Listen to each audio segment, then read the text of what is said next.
신장 기능이 약하신 분들은 칼륨을 과다하게 섭취가 될 때는 문제가 될 수가 있어요. 칼륨이 신장에 부담을 줘서 부종이나 혈압 상승 등의 문제가 발생할 수 있기 때문인데, 특히 소화 기능이 약한 분들, 위장이 약한 분들, 위장에 민감하신 분들은 껍질이 소화되지 않거나 불편감을 느낄 수가 있는데, 단호박의 효능 100%로 섭취하는 방법 지금 바로 소개해 드릴게요. 첫 번째는 침침한 눈이 밝아지고 뱃살이 쏙 빠지려면 단호박을 이렇게 드셔야 됩니다.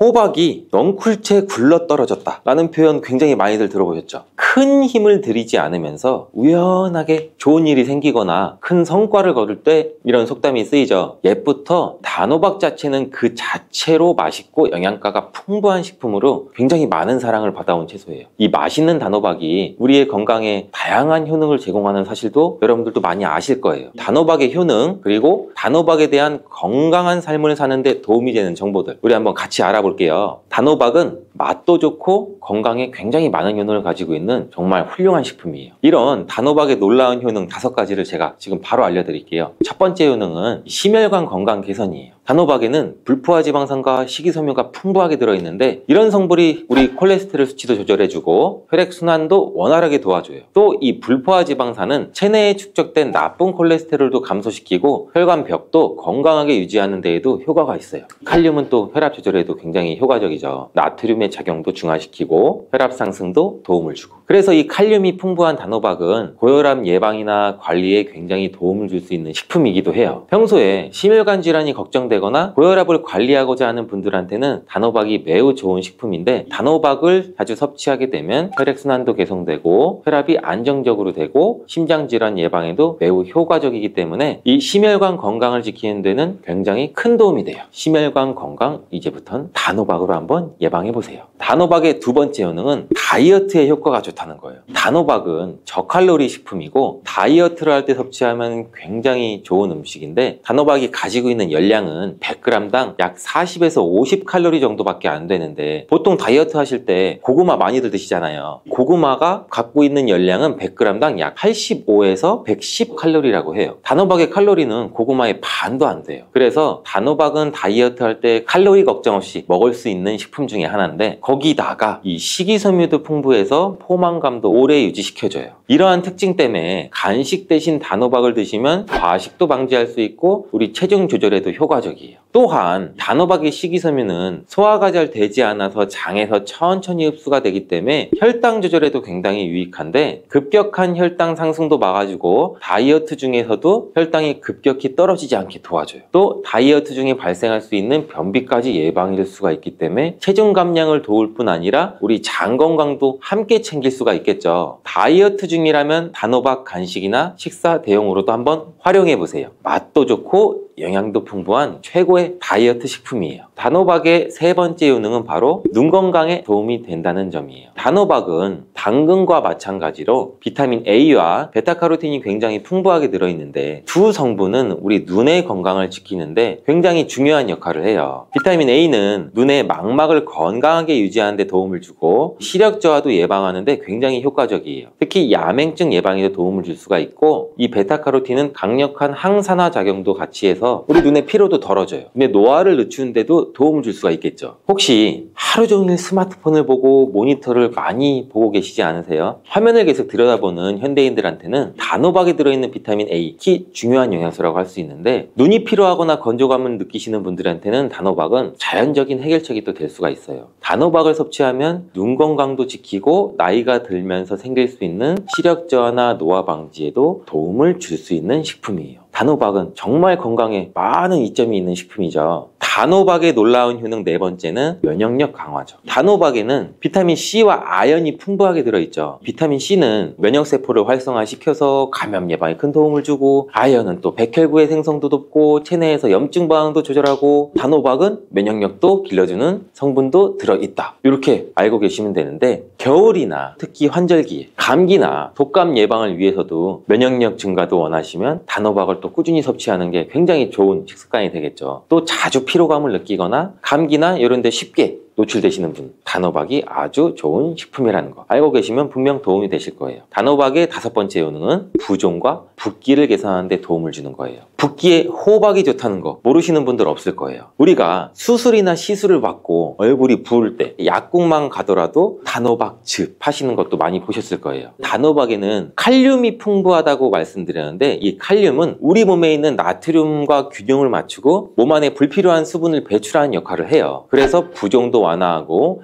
몸의 붓기도 개선하는 데 굉장히 효과적인데, 특히 평소에 손이나 발이나 얼굴 등이 자주 부으시는 분들한테는 단호박을 섭취하면 체내 나트륨 농도도 조절해줘서 불필요한 수분이 빠져나가면서 붓기가 자연스럽게 완화가 될 수 있어요. 이렇게 효능이 많은 단호박을 어떻게 섭취하느냐에 따라 그 효과가 달라질 수 있다는 사실 이제는 알고 계시죠? 섭취 방법에 따라 효능의 50%만 섭취하게 될 수도 있고 100%로도 바뀔 수가 있어요. 단호박의 효능 100%로 섭취하는 방법 지금 바로 소개해 드릴게요.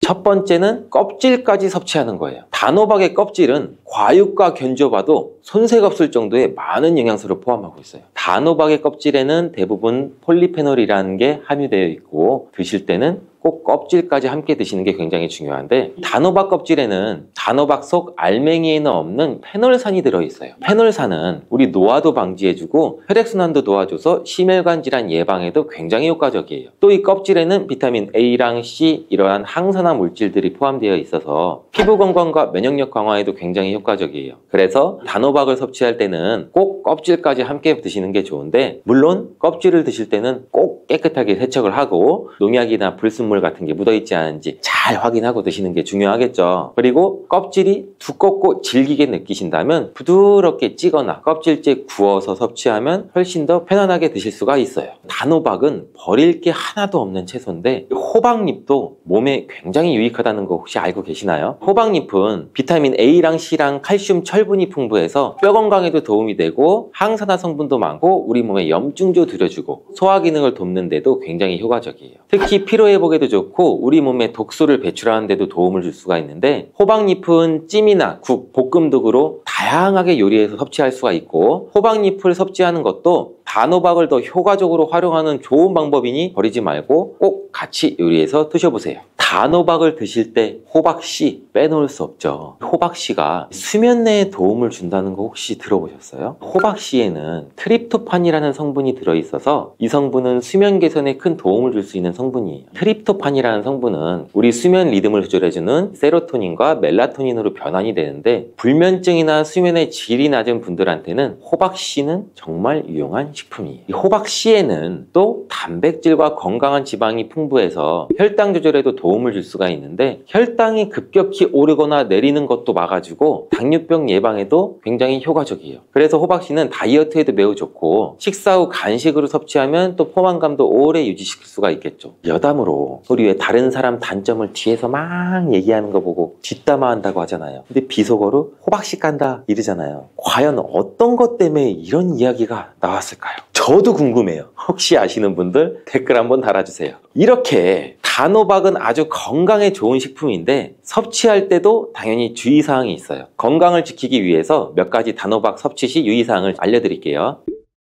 첫 번째는 껍질 섭취할 때 소화 불량을 일으킬 수가 있어요. 단호박의 껍질은 건강에 많은 효능이 있는데 소화가 어려운 경우도 있을 수가 있어요. 특히 소화 기능이 약한 분들, 위장이 약한 분들, 위장에 민감하신 분들은 껍질이 소화되지 않거나 불편감을 느낄 수가 있는데, 이러하신 분들은 단호박 껍질을 제거하고 속만 섭취하는 게 굉장히 좋아요. 아니면 껍질을 드실 때는 반드시 부드럽게 조리해서 소화 불량이나 복부 팽만감을 최대한 피하게 드시는 게 좋고요. 두 번째 유의사항은 알레르기 반응이에요. 단호박도 일반적으로 알레르기 반응을 일으키는 경우는 드물지만 일부 사람들은 또 호박에 알레르기가 있을 수가 있어요. 특히 호박이나 이 호박씨에 민감하신 분들은 섭취 후 발진이나 가려움증을 경험할 수가 있는데, 이러한 증상이 나타나시면 단호박 섭취를 바로 중단하시고 알레르기 전문의와 상담하는 것이 좋습니다. 알레르기 반응은 개개인마다 다르기 때문에 소량으로 섭취해서 반응을 확인해 보시고 본인 스스로가 챙기는 점 잊지 마세요. 단호박 섭취할 때 주의해야 할 사항 세 번째는 신장질환이 있으신 사람도 섭취에 주의해야 돼요. 단호박은 아까 칼륨이 비타민이 풍부한 식품이라고 말씀드렸잖아요. 신장 기능이 약하신 분들은 칼륨을 과다하게 섭취가 될 때는 문제가 될 수가 있어요. 칼륨이 신장에 부담을 줘서 부종이나 혈압 상승 등의 문제가 발생할 수 있기 때문인데, 신장 질환이 있으신 사람은 칼륨 섭취를 조절해야 되므로 단호박을 섭취하기 전에는 반드시 의사와 상담하시는 것이 중요한 부분 중에 하나예요. 신장에 문제가 있으신 분들은 단호박 섭취 시 본인에게 맞는 양도 적절히 섭취해서 적당히 드시는 게 굉장히 중요합니다. 단호박 섭취 시 주의사항 네 번째는 다이어트 시 과잉 섭취예요. 단호박은 다이어트에 굉장히 좋은 식품이라고 말씀드렸잖아요. 근데 다이어트에 도움이 되는 단호박도 조리 방법에 따라서 칼로리가 달라질 수가 있어요. 예를 들어 단호박을 버터나 크림이나 고칼로리 재료와 함께 조리하게 되면 그만큼 칼로리가 높아져서 다이어트에 좋지 않을 수가 있겠죠. 다이어트를 하시는 분들은 단호박을 찌거나 구운 방법으로 조리해서 고칼로리 재료를 피하는 것이 건강하고 성공적인 다이어트를 위해서 꼭 필요합니다. 또한 단호박에 포함된 당분은 비교적 낮지만 당뇨가 있으신 사람도 과도하게 섭취하지 않도록 주의해야 돼요. 마찬가지로 다이어트 중에도 혈당의 급격한 상승을 막기 위해서 적정량 섭취하는 것이 중요한 포인트예요.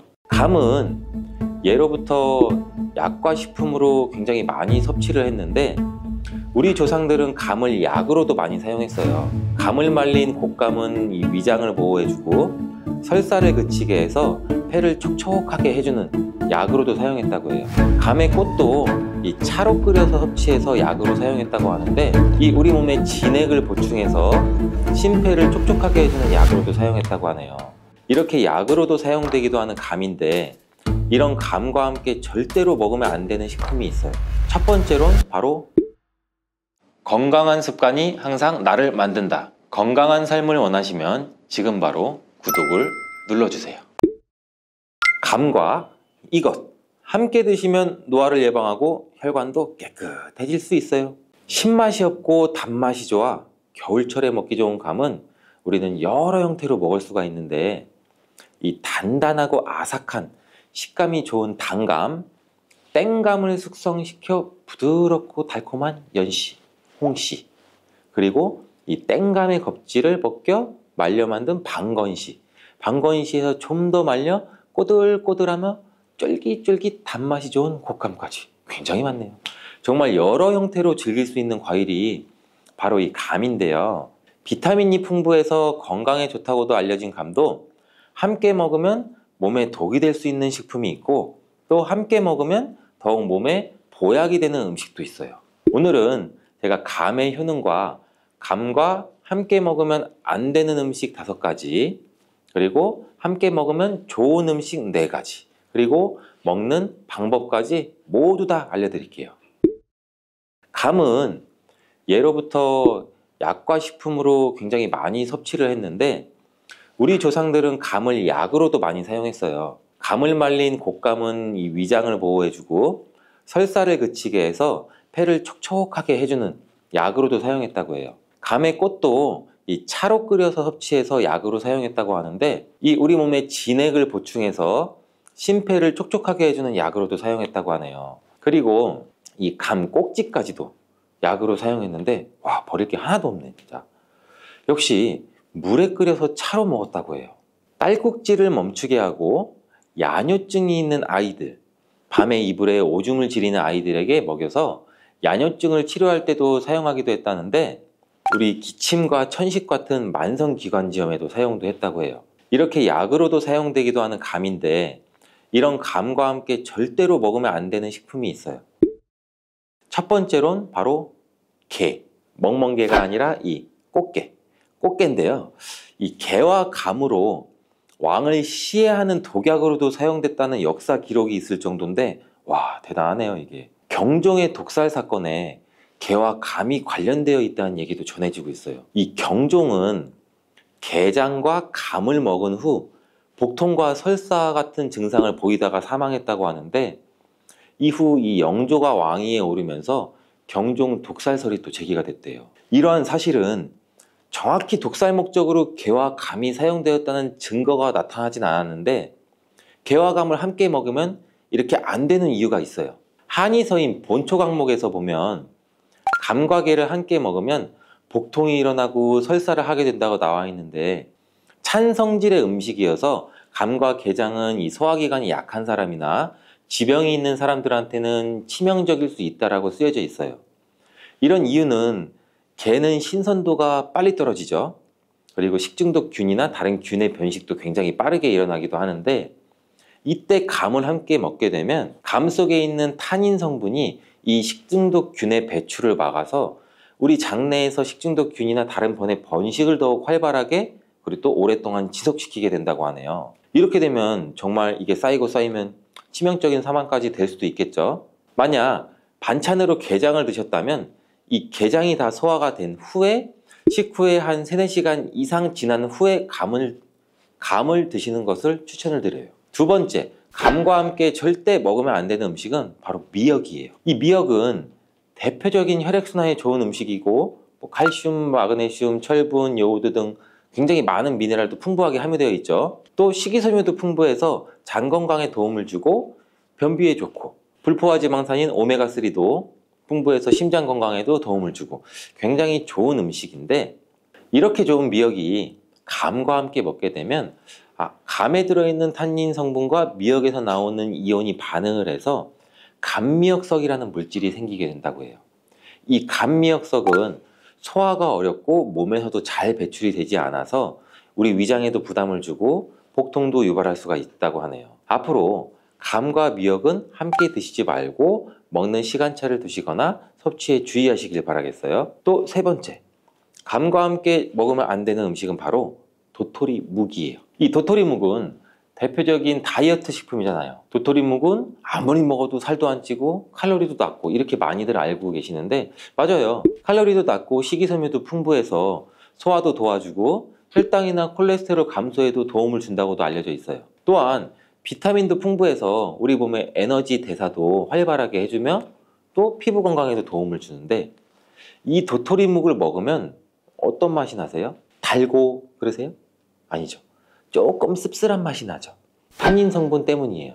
이 도토리에도 감과 같은 탄닌 성분이 풍부하게 함유가 되어 있어서 감과 함께 도토리묵을 먹으면 이 철분과 탄닌의 결합으로 빈혈과 저혈압 환자에게도 악영향을 미칠 수가 있죠. 또 탄닌은 물을 빨아들이는 성질이 굉장히 강한데, 이것 때문에 장을 수축시키고 변이 딱딱해져서 변비를 일으킬 수도 있어요. 만약 반찬으로 도토리묵을 먹고 후식으로 감을 드셨다면 물도 평소보다 2컵 정도 더 많이 드시는 것을 추천을 드릴게요. 네 번째로, 감과 함께 먹으면 안 되는 음식은 바로 계란이에요. 계란? 완전 식품이라 불리는 계란. 계란 후라이로도 먹고 계란말이, 계란 달걀, 각종 채소와 계란까지 볶아도 먹고 계란볶음밥도 있고 굉장히 계란은 풍부하게 많이 활용이 되는데, 과연 감과 같이 먹으면 안 된다니 굉장히 놀라셨죠? 계란 그 자체만으로는 의사 선생님들도 굉장히 좋은 음식이라고, 완전 식품이라고 많이들 추천을 해주시는 음식인데, 이 계란 노른자에는 루테인이랑 지아잔틴 그리고 비타민 A가 풍부해서 또 눈 건강에 좋다고도 알려져 있죠. 또 면역력도 강화시켜주는 식품으로 알려져 있어요. 그리고 이 비타민 B12도 풍부해서 혈액 생성과 뇌 기능도 좋게 하죠. 또 치매 예방에도 좋은 음식이고, 또 단백질도 풍부하고, 계란의 효능도 굉장히 많네요. 이렇게 우리 몸의 조직과 근육을 구성하는 데 필요한 아미노산을 공급해 주는데 탁월한 효능이 있기도 하는데, 이런 계란을 감과 함께 먹게 되면 오히려 건강을 해칠 수가 있대요. 그 이유가 무엇이냐? 바로 계란의 단백질이 감의 탄닌 성분과 만나서 이게 단백질이 변성이 생겨요. 그래서 우리 몸의 수분을 빨아들이는 현상이 나타나게 되죠. 이렇게 되면은 복통이 일어날 수도 있고, 소변 속의 수분까지 흡수하게 돼서 요산의 농도를 또 지나치게 높일 수도 있고, 신장에 또 무리를 줄 수 있고, 이게 굉장히 심하면은 신장결석이나 요로결석, 이런 결석인 증상도 생길 수가 있겠죠. 또한 위의 수분도 급격히 흡수하게 되면 위산도 과도하게 분비가 되고, 이렇게 되면 위경련도 일으킬 수가 있어요. 이렇게 우리 몸에 해로울 수가 있다니 저도 이번에 조사하면서 정말 깜짝 놀랐는데, 앞으로는 감과 계란을 절대 함께 먹지 말고 식사할 때는 조금 텀을 두시거나 좀 나중에 드시거나 이런 식으로 조절해서 드시면 굉장히 좋을 것 같아요. 다섯 번째, 감과 함께 드시면 안 되는 음식은 바로 고구마입니다. 감뿐만 아니라 겨울철에 자주 먹게 되는 음식이 또 이 고구마잖아요.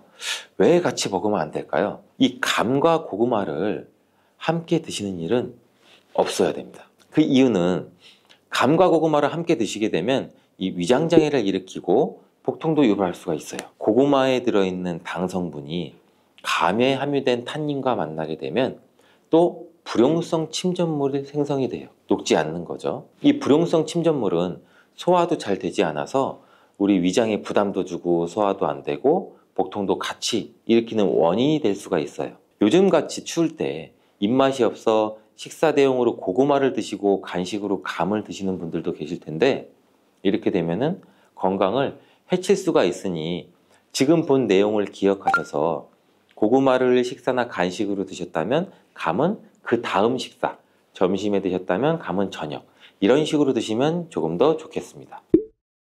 이렇게 말씀드리면 정말 감 속의 탄닌 성분이 정말 나쁜 성분으로 오해하시는 분도 계세요. 뭐만 하면 탄닌이랑 붙어서 안 좋고 뭐만 하면 탄닌이랑 붙어서 안 좋고. 근데 이 탄닌은 실은 굉장히 중요한 효능이 많아요. 이 탄닌은 먼저 강력한 항산화 작용을 하는데, 이 탄닌이 이제 활성산소로 인해서 우리 몸의 세포가 굉장히 이제 무너지고 산화 스트레스나 손상도 줄여주고, 염증을 억제해서 원인이 되는 염증성 이 사이토카인이라는 물질을 활성산소로 인한 세포의 산화 스트레스와 손상을 줄여주기도 하고 염증도 억제해줘요. 또 각종 질병의 원인이 되는 이 염증성 사이토카인 물질과 염증 반응이 발생할 때 이 간에서 만들어져 분비되는 이 C 반응성이라는 단백질이 있는데, 이것 또한 감소시켜 주거든요. 그리고 이 탄닌은 동맥경화를 방지하고 혈액의 흐름도 원활하게 해주고, 또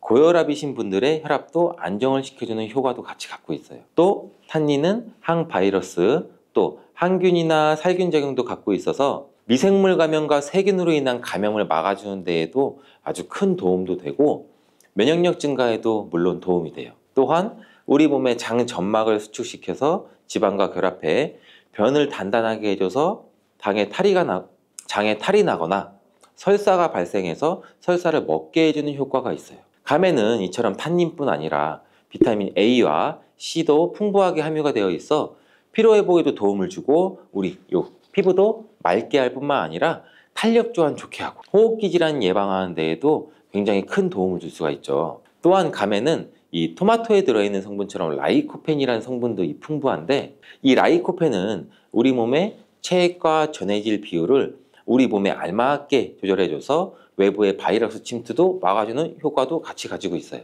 뿐만 아니라 감에는 강력한 항암 물질인 베타카로틴과 이 폴리페놀 성분도 풍부해서 우리 몸의 활성산소도 제거해주고 암세포의 성장도 억제해주고 각종 암도 예방하는 효과가 있다고 해요. 또한 감 중에 이 홍시에는 또 숙취 해소에도 아주 좋은 것으로 알려져 있는데, 이 홍시를 꽝꽝 얼려서 냉동실에 꽝꽝 얼려 두셨다가 술 마신 다음 날 냉동 홍시를 믹서기에 갈아서 홍시 스무디로 시원하게 만들어 두시면 숙취도 금방 해소할 수 있다고 하네요. 이렇게 숙취를 해소할 수 있는 이유도 바로 감 속에 함유된 탄닌 성분 때문이에요. 이 탄닌은 몸속에서 알코올 흡수를 지연시켜주고 위장 속의 열도 내려주고 우리 몸의 갈증도 멈추게 하고 소변도 잘 나오게 하는 이 이뇨작용도 있어서 숙취를 빠르게 개선시킬 수 있다고 하네요. 단 주의해야 될 분들은 변비가 심하신 분들이에요. 이 탄닌 성분이 묽은 변, 즉 설사를 멈추게 하는 효능도 있지만 이미 변비가 있으신 분들이 감을 많이 드시게 되면 탄닌이 수분을 더욱 빨아들여서 변비 증상이 심해질 수가 있어요. 이렇게 좋은 감과 함께 먹을 때 더욱 건강에 이로운 보약과 같은 식품들도 있는데, 첫 번째로 견과류예요.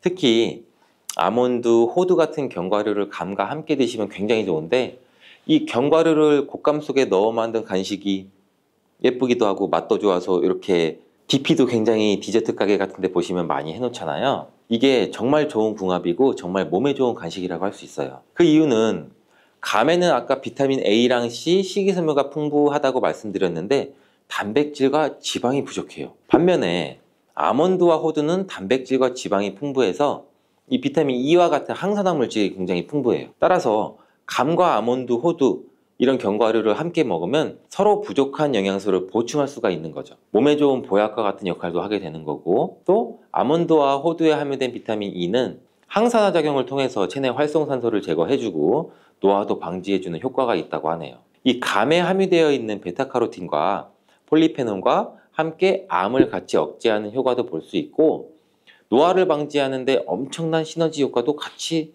나타낼 수가 있는 거죠. 감과 함께 먹을 때 보약과 같이 좋은 음식, 두 번째는 바로 계피예요. 계피로 수정과를 많이 만들어 드시는데, 이 수정과와 감을 함께 드시면 정말 좋습니다.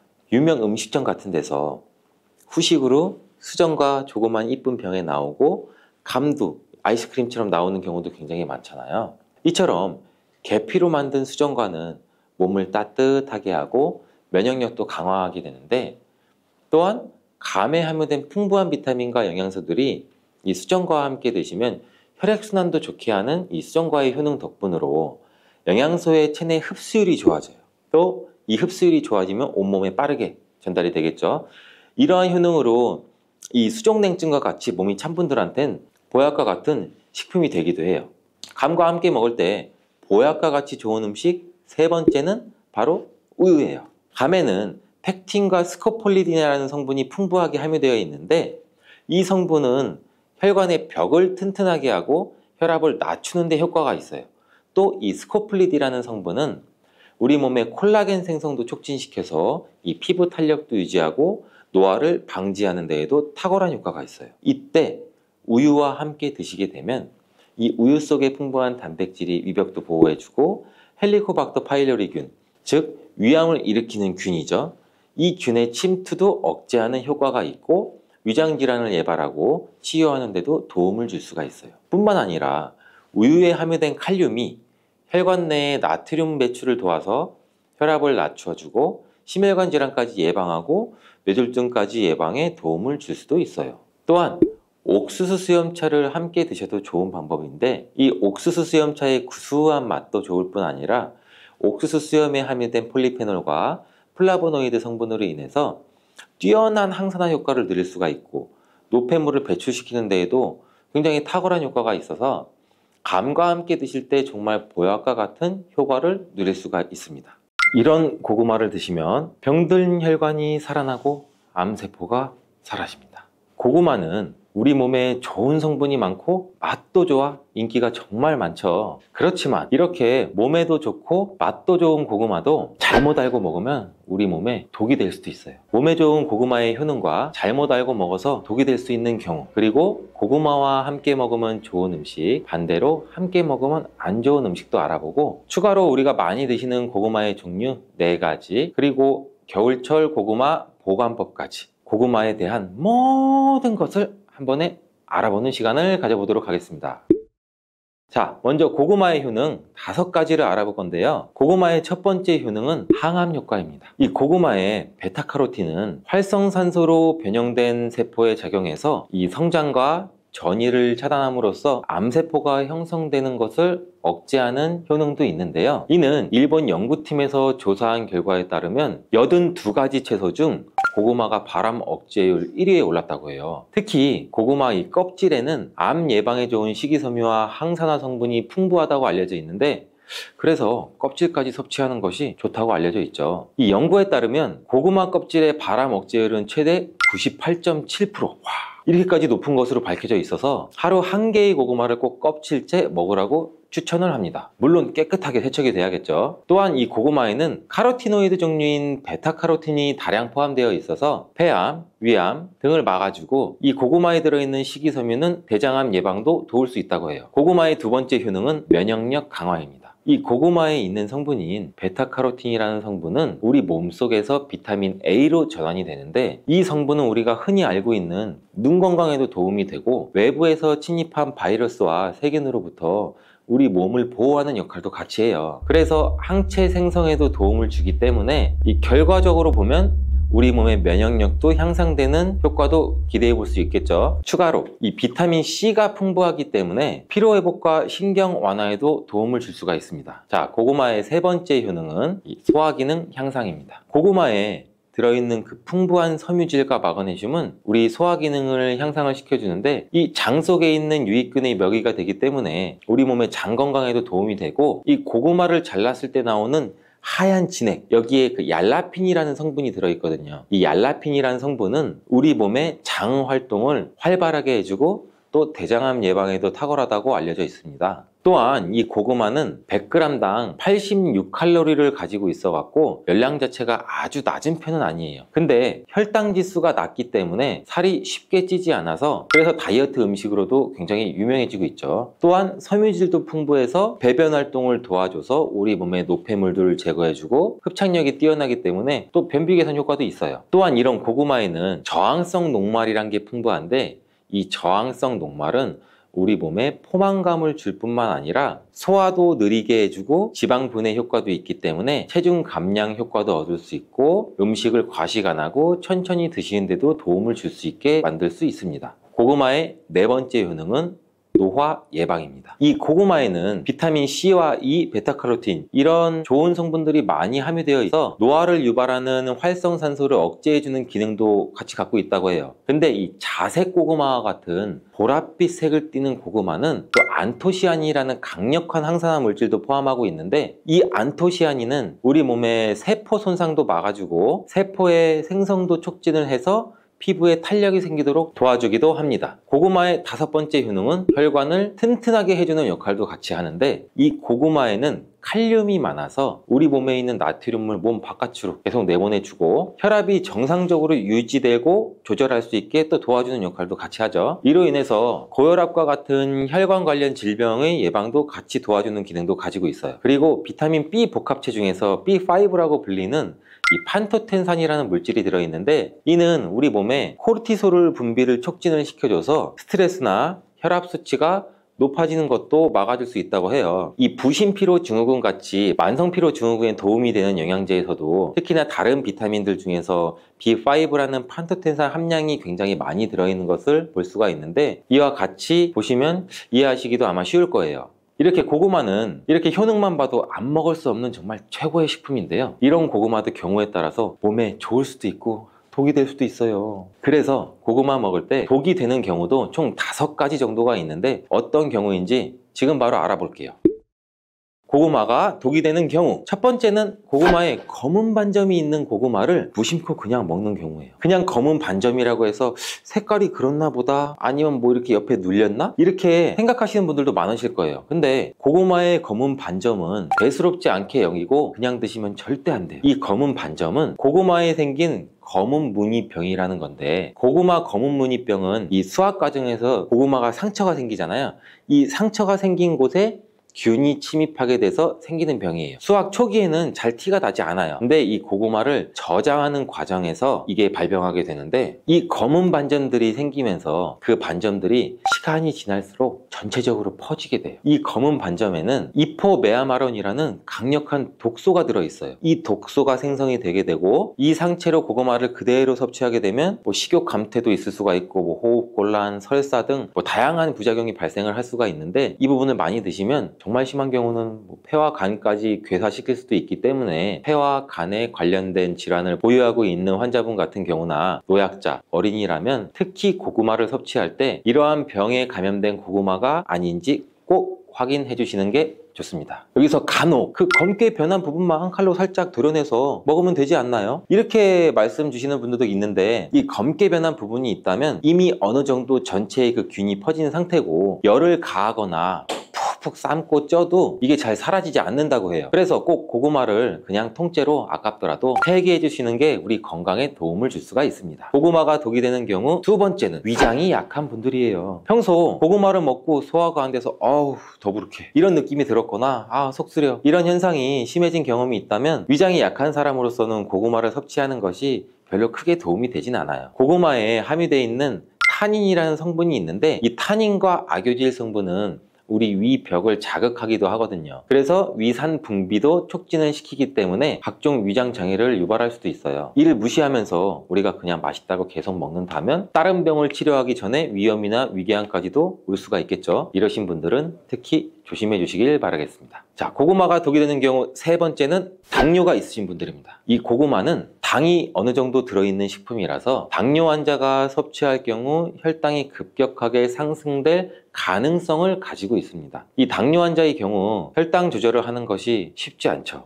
그래서 약으로도 조절을 하고 주사로도 조절을 하는데 이러한 과도한 당질 섭취 우려가 있는 고구마를 최대한 어느 정도 피하는 것이 좋기는 해요. 먹더라도 과량 드시지 말고 소량만 드시는 것을 추천하고 주기적으로 혈당 관리도 체크도 잘 해보시는 게 좋겠습니다. 고구마를 먹는 방법에도 당 성분의 차이가 많이 나는데 많이 먹는 방법으로 고구마를 쪄서 먹는 방법이 있고 군고구마로 먹는 방법 그리고 생으로 먹는 방법이 있는데요. 특히 군고구마의 경우 만들 때 열을 서서히 높여서 오래 익히기 때문에 이 고구마에 들어있는 전분이 당으로 바뀌는 시간이 충분해서 생고구마나 찐 고구마보다도 이 군고구마가 훨씬 당이 더 높아지게 된다고 해요. 이 고구마의 혈당 지수는 생고구마의 경우 예를 들면 55 정도 나오고 찐 고구마가 한 70.8 정도? 근데 군고구마는 90.9입니다. 이렇게 고구마가 당뇨에 좋다고 하는 분들도 계시는데 생고구마가 당뇨나 당이 높으신 분들에게 추천드리는 이유를 아시겠죠? 이 생고구마에는 식이섬유가 풍부해서 섭취하게 되면 다당류인 전분이 단당류로 천천히 전환되기 때문에 급격한 혈당 상승을 막아줘요. 밤고구마, 호박고구마, 요새는 꿀고구마까지 정말 많이 드시는데요. 이렇게 고구마는 당 지수가 높아서 혈당을 급격히 올리기 때문에 당이 높거나 당뇨가 있으신 분들은 피하시는 게 좋고 드신다면 생고구마를 조금씩 드시는 것도 추천을 드릴게요. 그렇다고 몸에 좋은 성분들이 이렇게 많은 고구마를 이런 분들은 먹으면 안 될까요? 이런 분들에게 꼭 맞는 혈당 문제를 해결해주는 고구마가 있어요. 자, 이게 무엇이냐면 바로 자색 고구마예요. 아까도 간단히 말씀드렸지만 이 자색 고구마는 그 보랏빛을 띠는 안토시아닌이라는 성분이 굉장히 풍부해요. 이 안토시아닌 성분은 당뇨를 예방하는 식품으로도 굉장히 많이 알려져 있죠. 이 항산화 작용과 노화 방지 기능까지 가지고 있는 고구마인데 이 자색 고구마는 일반 고구마에 비해서 3배 이상 많은 안토시아닌 함량을 가지고 있으니 꼭 드셔보시는 게 좋겠죠. 그리고 이러한 자색 고구마도 지금이 제철입니다. 이렇게 음식에 보랏빛을 띠게 만드는 성분이 이 안토시아닌인데 이 안토시아닌은 흔히 우리가 굉장히 많이 알고 있는 베리류, 블루베리, 빌베리, 웰더베리 굉장히 많죠. 여기에도 굉장히 많이 함유되어 있고 이런 베리류의 영양제 같은 건강기능식품 그 뒷면을 보시면은 총 안토시아닌 함량이라고 이렇게 기능성 성분 지표가 표시되어 있어요. 이 정도로 안토시아닌 자체가 굉장히 중요한 역할을 하는데 이 안토시아닌이 함유된 영양제를 드실 때도 이 안토시아닌의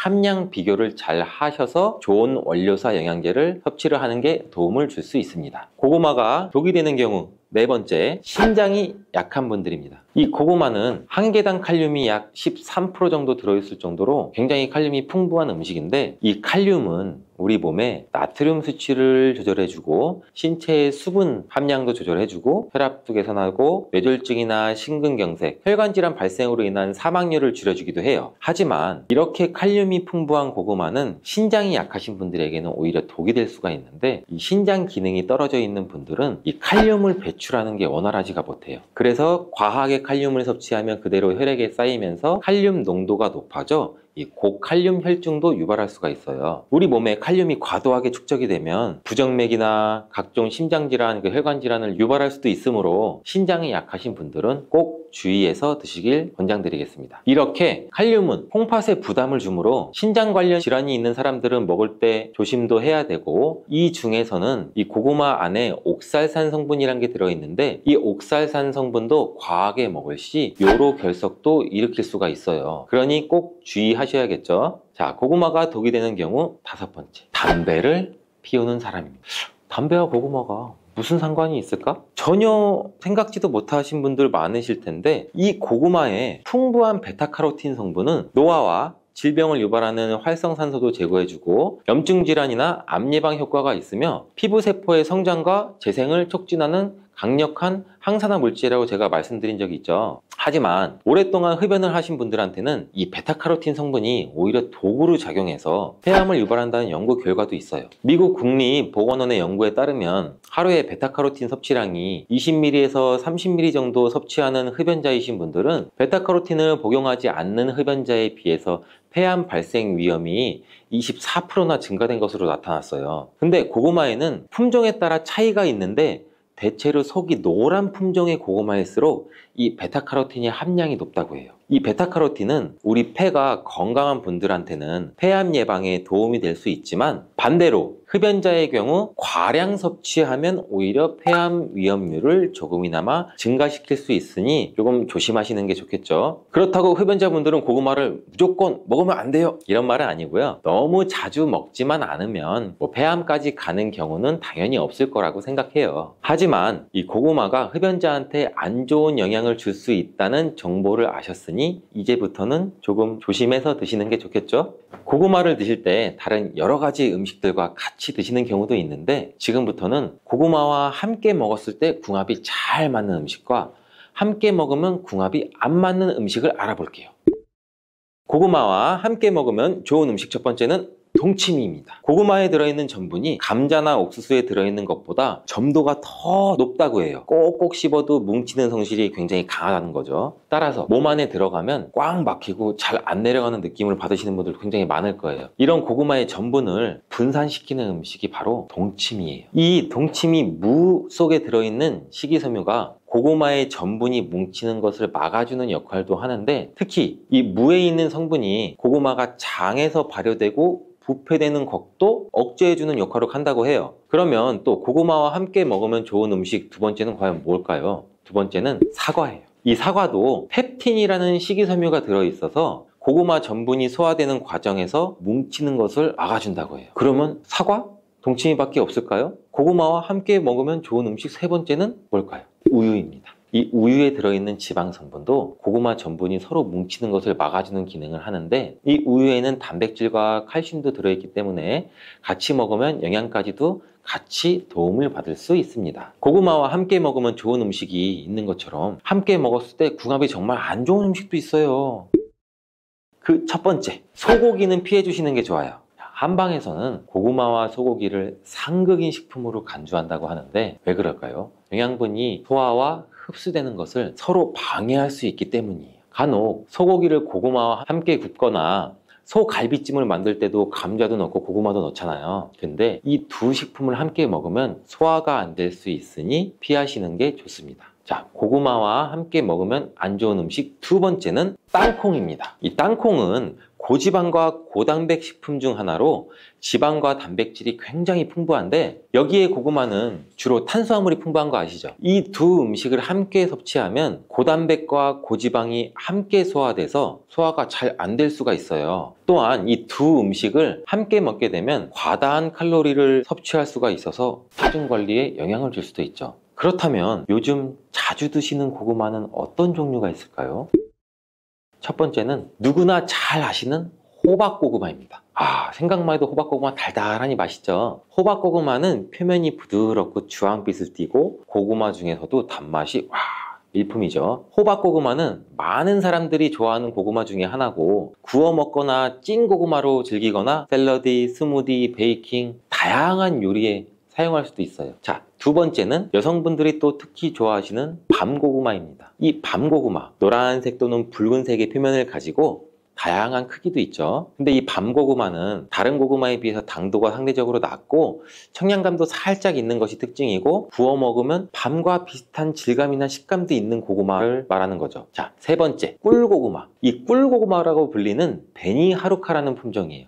잘 모르시는 분들도 있으실 텐데 이 베니하루카라는 품종은 이 호박고구마와 밤고구마를 교배시켜서 만든 새로운 품종의 고구마예요. 여기에는 밤고구마의 맛있는 밥맛과 호박고구마의 부드러운 감촉, 이걸 둘 다 가지고 있는 고구마라고 보시면 됩니다. 이 꿀고구마는 해남 지역에서 특히 재배를 많이 하고 있습니다. 자, 그럼 네 번째는 뭘까요? 다 나온 것 같은데 뭐지? 자, 네 번째는 자색 고구마입니다. 제가 여러 번 힌트를 드렸죠. 이 자색 고구마는 아까도 말씀드렸듯이 보라색 발생 물질인 안토시아닌을 함유하고 있는 것으로 굉장히 유명해요. 간단히 다시 말씀드리면 이는 강력한 항산화 성분으로서 우리 건강에 굉장히 많은 이점이 있는 고구마인데, 일반적으로 껍질이 보라색을 띠고 속살도 보라색을 띠는 게 자색 고구마의 특징인데, 이 고구마는 인기도 굉장히 많죠. 그리고 수확 시기도 늦가을로 정해져 있어서 박스채로 사서 보관하시면서 드시는 분들이 또 굉장히 많죠. 그때밖에 수확을 못하니까. 근데 보관하실 때 우리가 몇 가지만 주의하시면 정말 맛 좋고 건강한 고구마를 드실 수가 있습니다.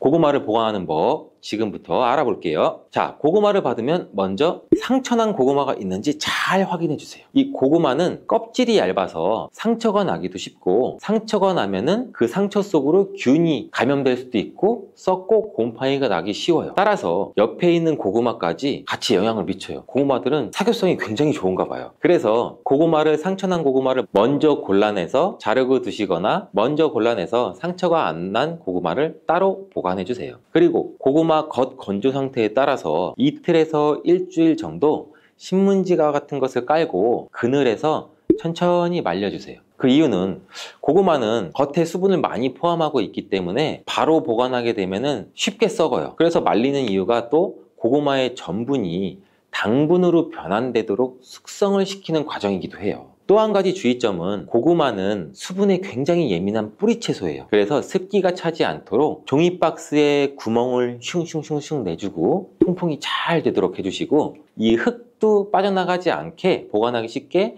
상자 바닥에 신문지 같은 거를 깔아주세요. 그리고 햇빛이나 직사광선이 바로 비치지 않는 곳에도 놓아줘야 되는데, 이 고구마가 햇볕에 직접적으로 닿으면 이 온도 변화에 의해서 고구마가 또 상할 수 있어요. 그리고 아까도 말씀드렸듯이 고구마는 온도와 수분에 굉장히 예민해서 환경도 변하면 고구마의 맛도 변하게 되거든요. 그리고 또 옮기면서 상처가 나서 쉽게 썩기도 쉬워지고요. 그리고 고구마의 보관 적절한 온도는 한 13도에서 16도 정도 되는 곳인데, 우리가 흔히 한번 찾아보면 아파트의 뭐 신발장이나 베란다, 앞 베란다 같은 곳, 이런 공간이 되겠죠. 자, 이제 고구마의 보관법도 잘 알아봤으니 이제 맛있는 고구마를 잘 보관해서 겨울철에 호호 불면서 따뜻하게 똑똑하게 먹을 준비가 되셨죠?